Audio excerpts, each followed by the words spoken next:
The history of Korean immigrants to the U.S. started almost exactly 121 years ago.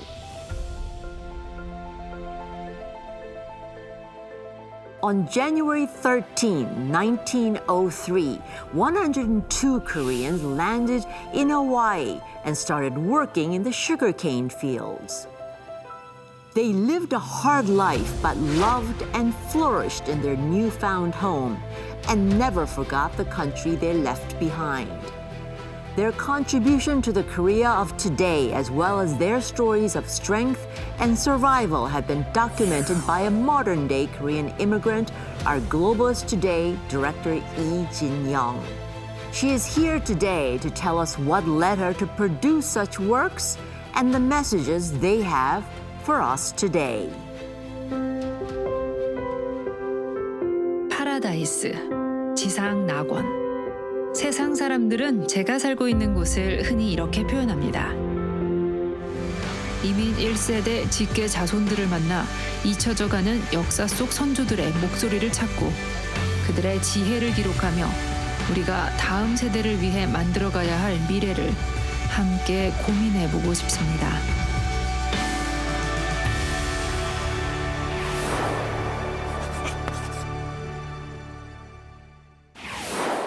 So, welcome to the Globalist. Thank you very much. It's my honor to be here today. So, you are just in from Hawaii. Yeah.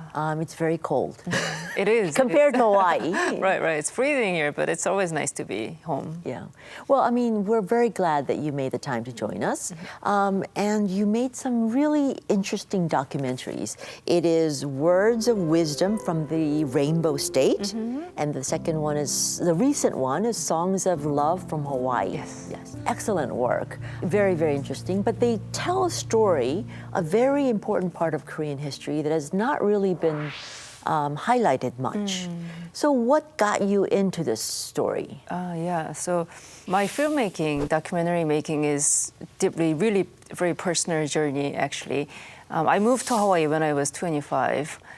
And in the beginning, I was fascinated by its nature. That's why I moved to Hawaii. But then Moved to stay, immigrated to Hawaii? Yeah. So I was born and raised in Korea. And after my college year, I moved to Hawaii first because of, the beautiful nature. I just wanted to live my next few years in Hawaii. But then, living there as a journalist, I got to discover this amazing history that we have in Hawaii as a Korean. And it was moving, and I wanted to share that story with people who don't know about, about that, especially the younger generation. Do you remember, at a time when something that you saw in Hawaii that really, that what they call the light bulb moment? I didn't know this was.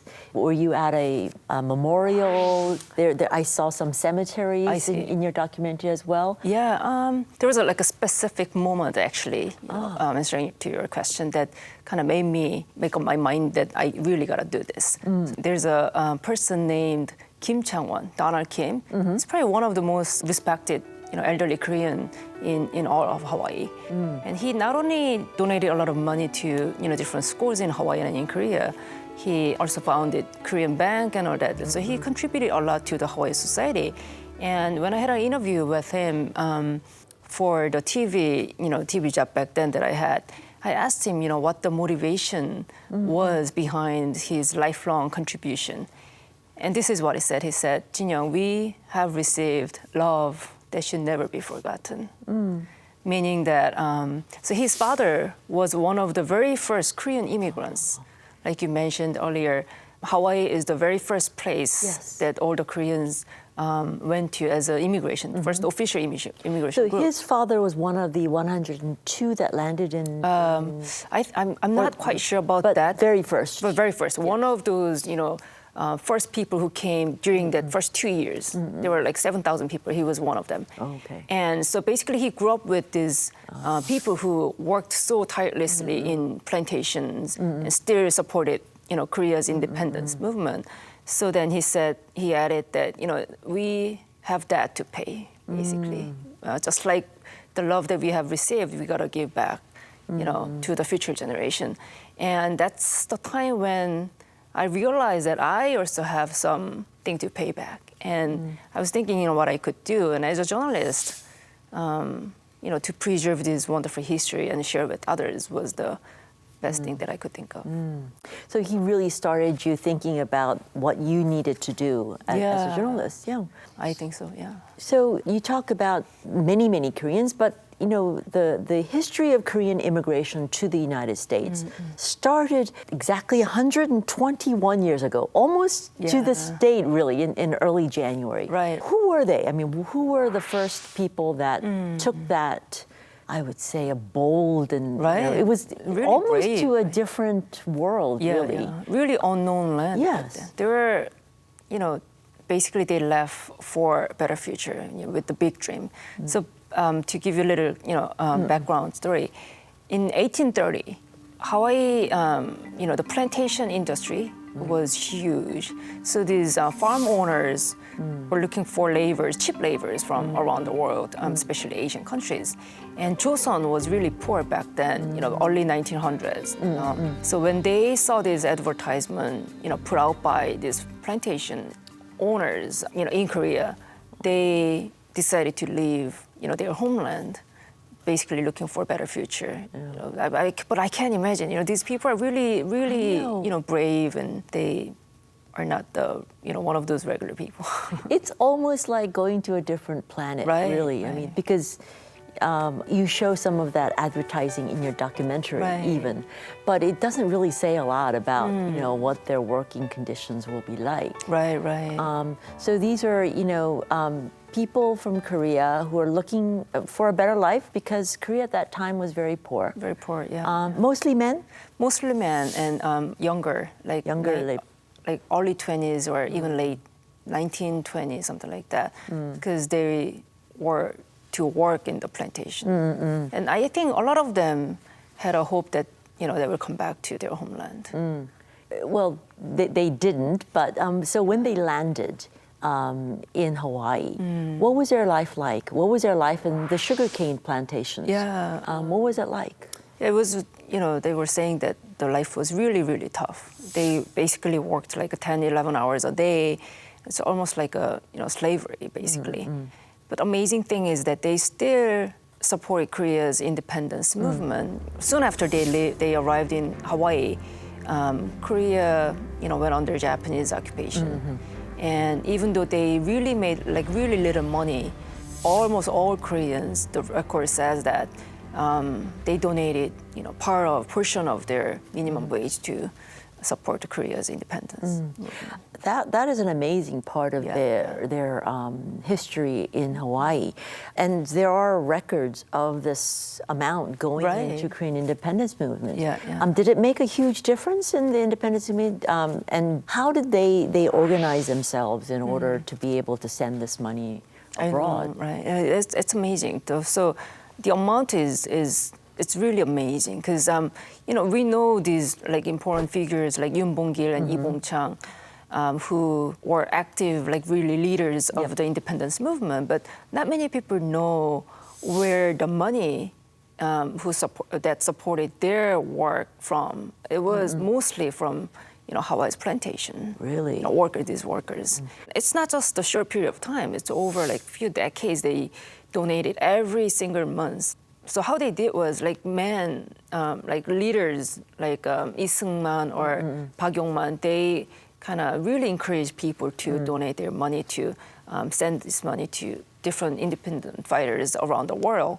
But women especially didn't have way to raise money, because back then their status was really low. Women's status was low, that nobody will donate money to women.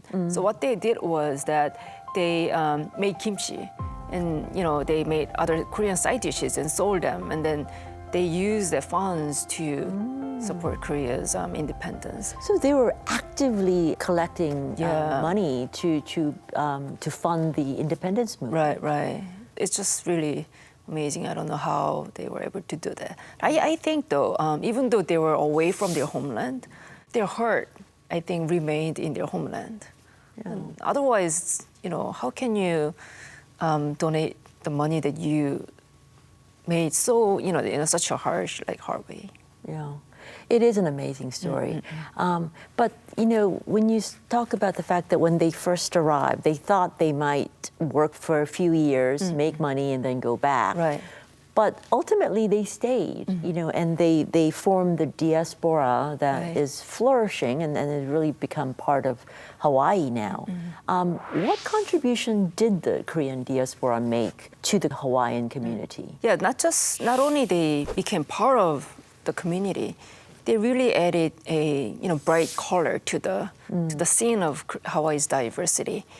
And like there's so many figures, like for example, two of the interviewees that we met through my first film is Harry Kim and also Ron Arman. Harry Kim is the very first Korean descendant who became a mayor in the United States history. And Chief Justice Ron Arman is the very first Chief Justice, Supreme Court Justice, who was Korean descendant in the United States. And both of them, so Harry Kim's mom was a picture bride, Harry Kim's father was a plantation worker who came in that early time. Yes. And also the Chief Justice Moon's grandparents, both father's side and mother's side, were on the first boat that came to Hawaii in 1903. And so even though their life was really hard, I think they put in so much focus in education, raising their children in a good way so that they become really a good contributing members of the society, like Harry Kim and Chief Justice Moon. And I hear, of course, education played a really big role in making a name for Koreans in Hawaii. Right, yeah. Probably not just in Hawaii, but all the probably Korean diaspora, all around the world. Yeah. But I hear there's a sort of an independence movement, the feeling that, we lost our country and we really have to get it back. That sort of drove the energy towards education even more in Hawaii. Right. Yeah, that's what I heard too. Like I heard that it was believed back then that Korea lost our freedom, because of ignorance, people's ignorance. So that's what people, were thinking. So that's why these Korean immigrants educated their children as much as they could, so that they can have a better life in their time. And that this would never happen again. Yeah. And there was one journal that was written by this daughter of Lee Jong-sung, who was a famous independence movement, a fighter living in Hawaii. And her daughter was writing in her journal saying that, my mom always told us to study hard so that you can go back to your homeland and then contribute to their success, to their freedom and all that too. Wow. It was really moving. The homeland was always back. Always Korea, yeah. Even though they lived and they died in Hawaii basically, but there are so many records saying that, we can see that their hearts still belong to their homeland.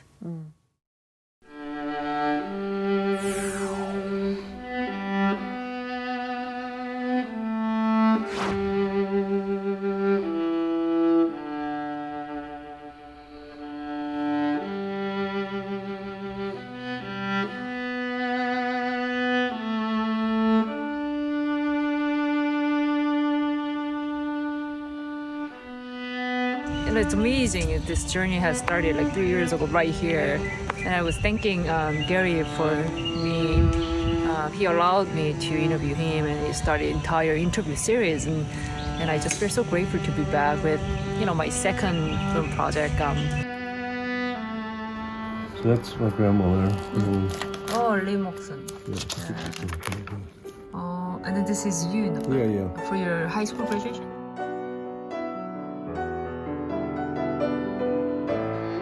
How was the first take? Oh, so beautiful.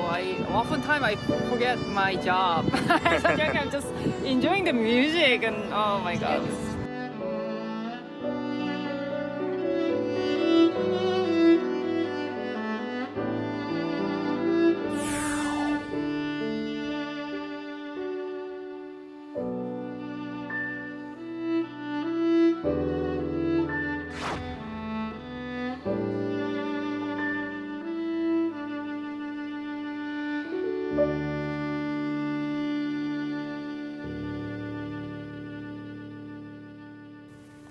So your documentary does tell some of the stories about, it started with 102, but in the space of a couple of years, there now became a few thousand Korean immigrants in Hawaii. Yeah.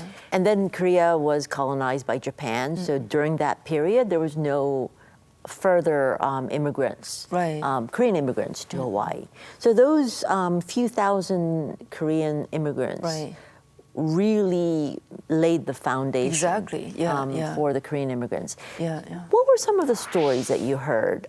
We saw some of them in your documentary, but could you tell us a little bit about the stories that you documented? One of the interviewees, whose name was Gary Park, he was a renowned writer, and his grandmother, Im Mok-sun, was a picture bride, and he talked about the love that he has received from his grandmother. And that was really moving. And even though she was not a well-known figure, it's just one of those like regular people who lived really, really working hard to raise a family. And just way of his talking and all that, I mean, you can watch on YouTube now, it's all available for free. It was really deeply moving to me. So then it became an inspiration for my second film, Songs of Love. Somehow I just had these, on the top of Soroksan, I just had these images of my grandmother, my maternal grandmother, my Wehalnani, and I just broke down. And so that's one of the most emotional kind of times I've ever had. I think the bottom line was just that the kind of love she gave me, and the trust and. So, Songs of Love, there's the second story is about this woman, Im Mok-sun. So that part was very special to me, to learn about the picture brides. So what is a picture bride? Tell us what a picture bride is. Yeah, so most people who moved to Hawaii in early years was men. And because they worked in the plantation, they had a hard time finding a bride. They wanted to start a family, but it wasn't easy. So they came up with a unique solution, sending their photographs to Korea. So in Korea, women who saw these men's photos and wanted to, risk their lives for a better future, basically, because they heard that, when you go to Hawaii, when you live with these guys, you have better opportunities, education or that. So these women, usually young, really young, like early 20s or late, 19, 17, 18 years old, left their homeland to marry this guy. And you can imagine the struggle. How many were there about? There were like 700 people, right? 700 women? Yeah. So when they arrived in Hawaii, they meet these husbands, but they look so different from the photo. So a lot of them were like 20 years older than. Yeah. Well, that's a phenomenon that continues today. But anyway. But now it's worse with the social media and then the Photoshop and all that. But back then, still because guys, they sent the photos when they were wearing a suit, but in real life they look really tired, working really hard in the plantation. So a lot of them were really disappointed. And there's one story that this woman was crying so hard, and her friend who went there together as a picture bride said, "No, I can swap my, you can take my husband." So they really exchanged their husbands. So I think the struggle was real, but still they were able to, continue their lives, because even though these picture brides and then plantation workers were having a difficult time as a family, they shared one goal, which is raising their children, and they had love for their homeland, love for their children. And I think, that love, nurtured by generations, blossomed into a phenomenon, like the global phenomenon, Hallyu now. Yeah. I think the Hallyu it didn't take place like this, but overnight. It was all from all these people's sacrifice and love, I think. And it's so easy to take our history for granted, but it's really important to, look back, what has, done for us to be here today. True. So you talk about the songs, you talk about the words. What are some of the words that you feel that we really need to listen to in terms of what Korea's ancestors were saying in Hawaii? When I asked them, do you have words of wisdom that you want to pass on to the next generation that you've received from your parents? There were two things that were in common. Can you guess? Work hard. Work hard. Love your country. I think that was part of it. But the two things that I found out that were often told was first was never give up, don't ever give up. What the circumstances was. Chief Justice Moon talked about that, and Harry Kim talked about that, and many other people. And that second one was, you got to live for not just for yourself, but for others too. You got to contribute to the society that you live in.